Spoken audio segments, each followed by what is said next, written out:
അള്ളാഹു മനുഷ്യനെ സൃഷ്ടിക്കാൻ തീരുമാനിച്ച സമയത്ത് മലക്കുകളോട് പറഞ്ഞു, ഞാൻ ഭൂമിയിൽ ഒരു ഖലീഫയെ സൃഷ്ടിക്കാൻ പോകുന്നു.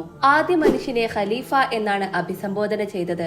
മലക്കുകൾക്ക് അവരുടെ ആരാധനയിൽ തൃപ്തിയില്ലാത്തത് കൊണ്ടാണ് ഒരു പുതിയ സൃഷ്ടിയെ അള്ളാഹു സൃഷ്ടിക്കാൻ തീരുമാനിച്ചതെന്ന് തോന്നി. ജിന്നുകളെ പോലെ ബുദ്ധിശക്തിയില്ലാത്തവരും അത്യാഗ്രഹികളുമായ മറ്റ് സൃഷ്ടികളെ മലക്കുകൾ കണ്ടിരുന്നു. മലക്കുകൾ അള്ളാഹുവിനോട് പറഞ്ഞു, അള്ളാഹുവെ, നിന്നെ ഞങ്ങൾ സ്തുതിക്കുന്നു, നിന്നെ മഹത്വപ്പെടുത്തുന്നു. ഭൂമിയിൽ കുഴപ്പവും രക്തചൊരിച്ചിലും ഉണ്ടാക്കുന്ന അത്തരമൊരു സൃഷ്ടിയെ നീ സൃഷ്ടിക്കണോ? മറുപടിയായി അള്ളാഹു പറഞ്ഞു, എനിക്കറിയാവുന്നത് നിങ്ങൾക്കറിയില്ല. അള്ളാഹു എന്താണ് സൃഷ്ടിക്കാൻ പോകുന്നത് എന്ന് നമ്മളെക്കാൾ കൂടുതൽ അള്ളാഹുവിന് അറിയില്ലെന്ന് മലക്കുകൾ പരസ്പരം സംസാരിച്ചു. അള്ളാഹു ആദം നബിക്ക് അറിവുകൾ നൽകി അനുഗ്രഹിക്കുകയും ചില വസ്തുക്കളുടെ പേരുകൾ നബിയെ പഠിപ്പിക്കുകയും ചെയ്തു. പിന്നീട് അള്ളാഹു ആദം അലൈഹിസ്സലാമിനെ മലക്കുകളുടെ മുന്നിൽ അവതരിപ്പിച്ചു. മലക്കുകളോട് പറഞ്ഞു, നിങ്ങൾ യോഗ്യരാണെങ്കിൽ ഇവയുടെ പേരുകൾ എനിക്ക് പറഞ്ഞു തരൂ. മലക്കുകൾ പറഞ്ഞു, നീ ഞങ്ങൾക്ക് പഠിപ്പിച്ചു തന്ന അത്രയും അറിവ് ഞങ്ങൾക്കുണ്ട്, അല്ലാതെ മറ്റൊന്നും ഞങ്ങൾക്കറിയില്ല. അപ്പോൾ അള്ളാഹു പറഞ്ഞു, ഓ ആദമേ, അവർക്ക് ഇവയുടെയെല്ലാം പേരുകൾ പറഞ്ഞു കൊടുക്കൂ. പിന്നീട് ആദം അലൈഹിസ്സലാം അവർക്ക് ആ വസ്തുക്കളുടെ പേരുകൾ പറഞ്ഞു കൊടുത്തപ്പോൾ അള്ളാഹു മലക്കുകളോട് പറഞ്ഞു, ആകാശങ്ങളിലെയും ഭൂമിയിലെയും മറഞ്ഞിരിക്കുന്ന കാര്യങ്ങൾ എനിക്കറിയാമെന്ന് ഞാൻ നിങ്ങളോട് പറഞ്ഞു. പിന്നീട് അള്ളാഹു മലക്കുകളോട് പറഞ്ഞു, നിങ്ങൾ ആദമിന് സുജൂദ് ചെയ്യുക. അപ്പോൾ അവരെല്ലാം സുജൂദ് ചെയ്തു. പിശാച് മാത്രം സുജൂദ് ചെയ്തില്ല. അള്ളാഹു ചോദിച്ചു, സുജൂദ് ചെയ്യുന്നവരോടൊപ്പം നീ പങ്കുചേരാത്തത് എന്തുകൊണ്ട്? നിനക്ക് എന്തു പറ്റി? അഹങ്കാരത്തോടെ പിശാച് പറഞ്ഞു, നീ മണ്ണിൽ നിന്ന് ചീഞ്ഞഴുകിയതും ശവശരീരത്തിന്റെ അവശിഷ്ടങ്ങളിൽ നിന്നും സൃഷ്ടിച്ച ഒരു മനുഷ്യന് ഞാൻ സുജൂദ് ചെയ്യില്ല. തീ കൊണ്ട് സൃഷ്ടിച്ച ഞാൻ അവനേക്കാൾ ഉത്തമനാണ്. നീ എന്നെ തീയിൽ നിന്ന് ജനിപ്പിച്ചു, അവനെ മണ്ണിൽ നിന്നും ജനിപ്പിച്ചു. അള്ളാഹു ചെകുത്താനോട് പറഞ്ഞു, ഇവിടെ നിന്നും പുറത്തു കടക്കുക. നീ ഇവിടെ നിന്നും പുറത്താക്കപ്പെട്ടിരിക്കുന്നു, നീ ശപിക്കപ്പെട്ടവനായിരിക്കും.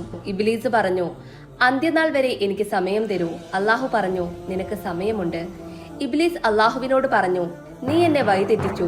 ഞാൻ സത്യം ചെയ്യുന്നു, ഞാൻ മനുഷ്യർക്ക് നേരെ നിൽക്കും. പിന്നെ അവരുടെ മുന്നിൽ നിന്നും പിന്നിൽ നിന്നും വലത്തുനിന്നും ഇടത്തുനിന്നും അവരെ ആക്രമിക്കുകയും വഴിതെറ്റിക്കുകയും ചെയ്യും.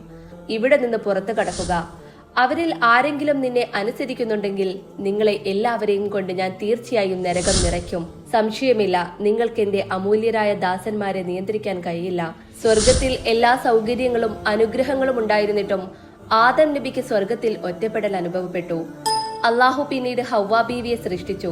അതിലൂടെ ആദം നബി അലൈഹിസ്സലാമിന് ആശ്വാസം ലഭിച്ചു. അള്ളാഹു പറഞ്ഞു, ഓ ആദമേ, നീയും നിന്റെ ഭാര്യയും സ്വർഗത്തിൽ ജീവിക്കണം. നിങ്ങൾ ആഗ്രഹിക്കുന്നിടത്ത് നിന്ന് ഭക്ഷണം കഴിക്കുക. എന്നാൽ ഒരു മരത്തിന്റെ അടുത്തേക്ക് പോകരുത്.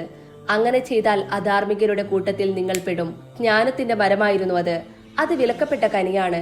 ആദം നബിയും ഹവ്വാ ബീവിയും ഒരുപാട് കാലം സന്തുഷ്ടമായി സ്വർഗത്തിൽ വസിച്ചു. ഒരു ദിവസം പിശാച് അവരുടെ ഹൃദയങ്ങളിൽ മന്ത്രിച്ചു, നിങ്ങൾ മലക്കുകൾ ആകാതിരിക്കാനോ എപ്പോഴും ജീവിച്ചിരിക്കുന്നവരുടെ കൂട്ടത്തിൽ ആകാതിരിക്കാനോ വേണ്ടിയാണ് നിങ്ങളുടെ നാഥൻ ഈ വൃക്ഷത്തിൽ നിന്ന് നിങ്ങളെ രണ്ടുപേരെയും വിലക്കിയത്. പിന്നീട് ആ പഴം അവരെ ഭക്ഷിപ്പിക്കാനായി ശ്രമിച്ചു. പിശാച് അവരുടെ നന്മയ്ക്ക് വേണ്ടിയാണ് പറയുന്നത് എന്ന് സത്യം ചെയ്തു. അങ്ങനെ മർദൂദ് അവരെ വഞ്ചിക്കുകയും അവരെ മരത്തിലേക്ക് വലിച്ചിഴക്കുകയും ചെയ്തു. ആദം അലൈഹിസ്സലാമും ഹവ്വാ ബീവിയും മരത്തിന്റെ ഫലം ഭക്ഷിച്ചപ്പോൾ അവരുടെ ശരീരത്തിലെ വസ്ത്രങ്ങൾ അഴിഞ്ഞു വീഴാൻ തുടങ്ങി. അവരുടെ ശരീരം മറക്കാനായി അടുത്തുള്ള മരങ്ങളിലെ ഇലകൾ പൊട്ടിച്ച് ശരീരത്തിൽ ഒട്ടിക്കാൻ തുടങ്ങി. അവർ ഭയപ്പെട്ടു.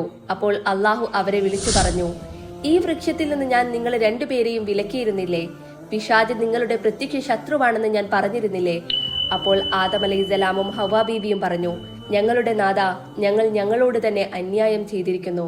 നീ ഞങ്ങളോട് ക്ഷമിക്കുകയും ഞങ്ങളോട് കരുണ കാണിക്കുകയും ചെയ്തില്ലെങ്കിൽ തീർച്ചയായും ഞങ്ങൾ നശിപ്പിക്കപ്പെടും. അള്ളാഹു പറഞ്ഞു, നിങ്ങൾ എല്ലാവരും സ്വർഗത്തിൽ നിന്നും ഇറങ്ങി വരിക. നിങ്ങൾ ഇനി ഭൂമിയിൽ വസിക്കുകയും അവിടെ നിന്ന് ലാഭങ്ങൾ നേടുകയും ചെയ്യുക. ഇനി നിങ്ങൾ അവിടെ ജീവിക്കണം, അവിടെ മരിക്കണം. ഈ ലോകത്തിലേക്ക് വന്നതിന് ശേഷം ആദം അലൈഹിസ്സലാം 40 വർഷത്തേക്ക് അള്ളാഹുവിനോട് പാപമോചനം ചോദിച്ചു. പിന്നീട് അള്ളാഹു ആദം നബിയോട് കരുണ കാണിക്കുകയും ക്ഷമിക്കുകയും ചെയ്തു. എന്നിട്ട് പറഞ്ഞു, നിങ്ങളും നിങ്ങളുടെ കുട്ടികളും ഈ ലോകത്തിലാണ് ജീവിക്കുക. ഓർക്കുക, എന്റെ പ്രവാചകന്മാർ പറയുന്നത് വിശ്വസിക്കാതെ അവരുടെ വാക്യങ്ങൾ നിരസിക്കുന്നവർ നരകത്തിലേക്ക് പോവുകയും അവിടെ ജീവിക്കുകയും ചെയ്യേണ്ടി വരും. പിന്നെ ഹസ്രത്ത് ആദം അലൈഹിസ്സലാമും ഹവ്വാ ബീവിയും ഭൂമിയിൽ ജീവിക്കാൻ തുടങ്ങി. ആദം നബി ആദ്യമായി സ്വർഗത്തിൽ നിന്നും വന്നിറങ്ങിയത് ഇന്ത്യയിലെ ശ്രീലങ്കയിലാണ്. അവരിൽ നിന്നാണ് മനുഷ്യരുടെ തലമുറ ആരംഭിച്ചത്. ഏകദേശം 900 വർഷം ജീവിച്ച ശേഷം ആദം അലൈഹിസ്സലാം വഫാത്തായി. ഖുർആനിലെ ഈ സംഭവത്തിൽ നിന്നും നമുക്ക് മനസ്സിലാക്കാൻ സാധിക്കുന്നത് ഇബ്ലീസ് ഒരു തെറ്റ് ചെയ്തപ്പോൾ അവൻ ക്ഷമ ചോദിക്കുന്നതിന് പകരം അഹങ്കാരിയായി. അവൻ തന്റെ തെറ്റിന് അള്ളാഹുവിനെ കുറ്റപ്പെടുത്തി. എന്നാൽ ആദം അലൈഹിസ്സലാം തെറ്റ് ചെയ്തപ്പോൾ തന്റെ തെറ്റ് അംഗീകരിക്കുകയും ഉടൻ തന്നെ പശ്ചാത്തപിക്കുകയും ചെയ്തു. അള്ളാഹുവിനെ തൃപ്തിപ്പെടുത്തുന്നതുവരെ നബി പാപമോചനം തേടിക്കൊണ്ടിരുന്നു. ആദം അലൈഹിസ്സലാമിന്റെ സുന്നത്ത് ഒരാൾ തെറ്റ് ചെയ്താൽ അവൻ അള്ളാഹുവിനോട് പാപമോചനം തേടുകയും അവന്റെ നാഥനെ ബോധ്യപ്പെടുത്തുകയും വേണം എന്നതാണ്. അള്ളാഹു ഏറ്റവും പൊറുക്കുന്നവനും കരുണാമയനുമാണ്.